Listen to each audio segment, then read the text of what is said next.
Hey guys, welcome back to the forest and welcome to update 68. Now I will be covering this one because it adds something special. It does add a slight extra to the ending of the story mode. I don't know if you've seen this or you've found this, but I'm going to show it to you and you're going to see it in a few seconds. So I'm going to shut up, I'm going to let it play, and then we'll get back to the update video.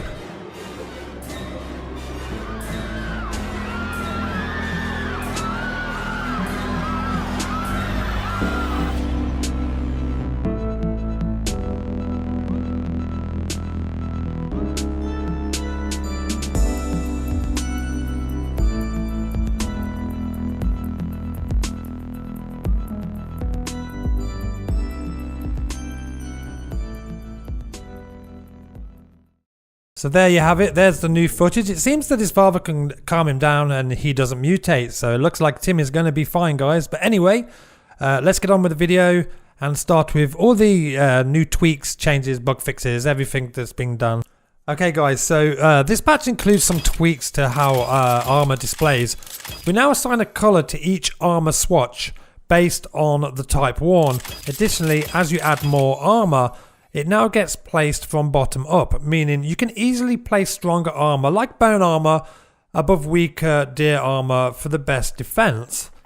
Okay, so onto AI. They made some tweaks to late game AI pacing.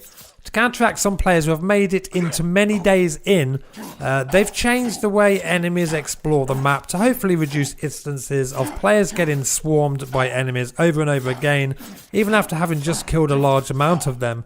Which is a great addition. I like that a lot. It means you have time to actually do something for once. Great job. The stats page has also seen some additional work. To make the stats clearer, they added a decimal point to strength and athleticism, making it easier to see what exactly the value is at. Okay, so let's take a little bit of a deeper look at the stats page. You can see here it says 38.6 athleticism. And because of the new decimal point, it is a lot easier to see whether that athleticism is going to go to a 37 or 39 because you can just see it gradually building or decreasing, which is a lot better. Same for strength. Also on the right hand side here, you can see now that it has a lot more information here. You've got the armor. The deer armor is orange, by the way, that is 20%. Then there's the stealth armor at 0 and regular armor, which is, I don't know, bone armor and lizard armor, which is at 0 right now. They've also added these lines here, which just makes everything a lot clearer. So stamina, energy, health, hydration and fullness all at 100%. So yeah, the new look of the stats page is very good. I like it a lot. Also, there are new UI elements for dying of thirst and hunger. These have been moved to the side of the screen instead of the center.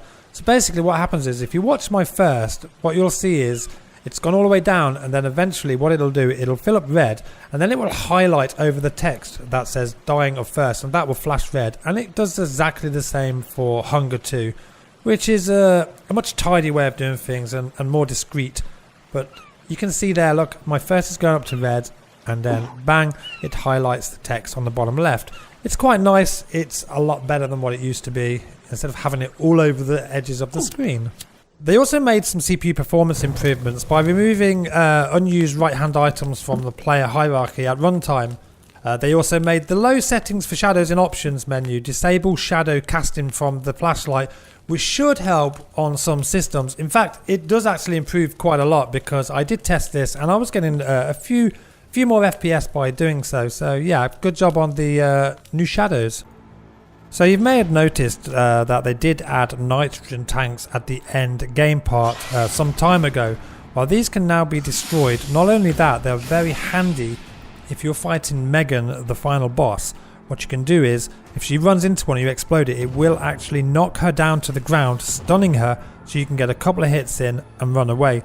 And because there's plenty of them around, it's a good way of taking her down, nice and easy. So it's very nice that they've made those explodable now.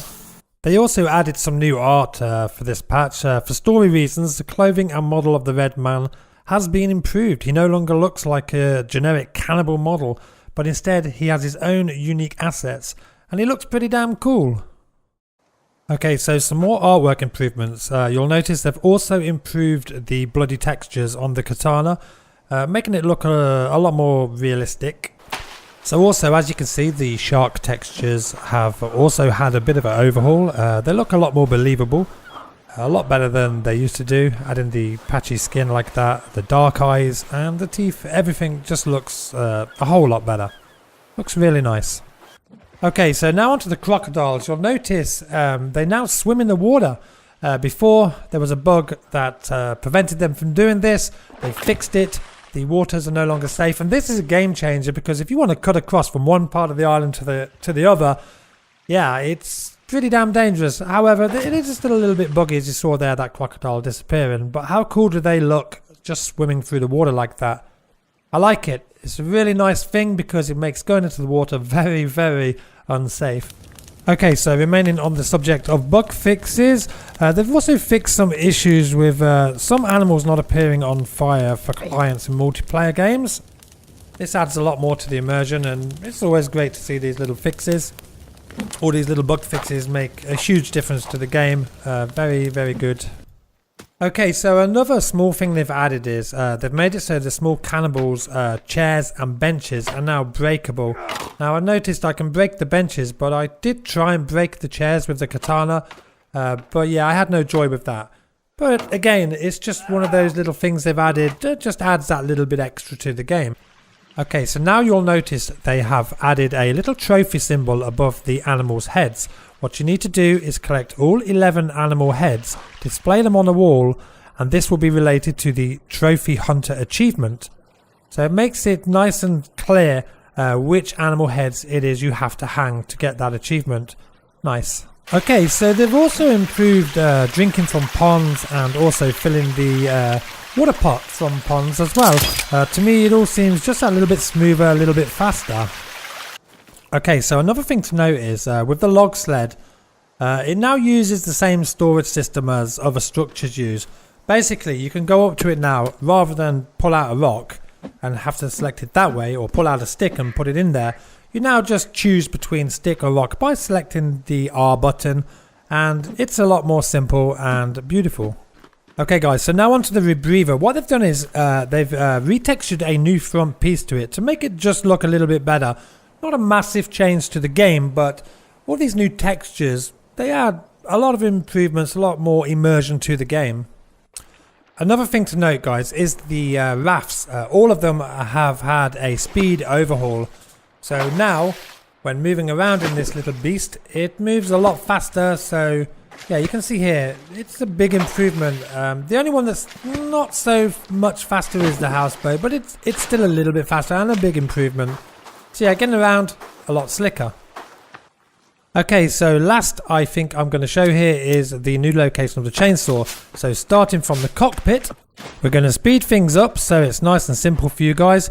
We're going to follow this little shoreline here until we get to some tents. You'll see them here. Here you'll find a nice little cave entrance. Just keep heading straight forward. Let's get some light up here. Just go forward. And just keep veering left like I'm doing. Head on down. Keep heading on down. Jump down here. You will need a climbing axe, by the way, to get back out here because, yeah, it's difficult. But there it is. Nice and simple. A chainsaw there. And then on the right-hand side, there should be 2 fuel canisters. And there you go.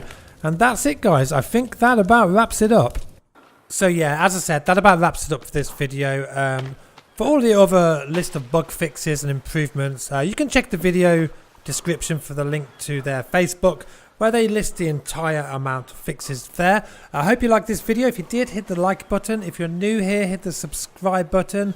And stay tuned to my channel because we have a major video coming up very soon that I think you'll all find very helpful. And when I say we, I mean me and little Julia. We've got that in the works. So yeah, stay tuned guys. And I will see you shortly. Bye bye.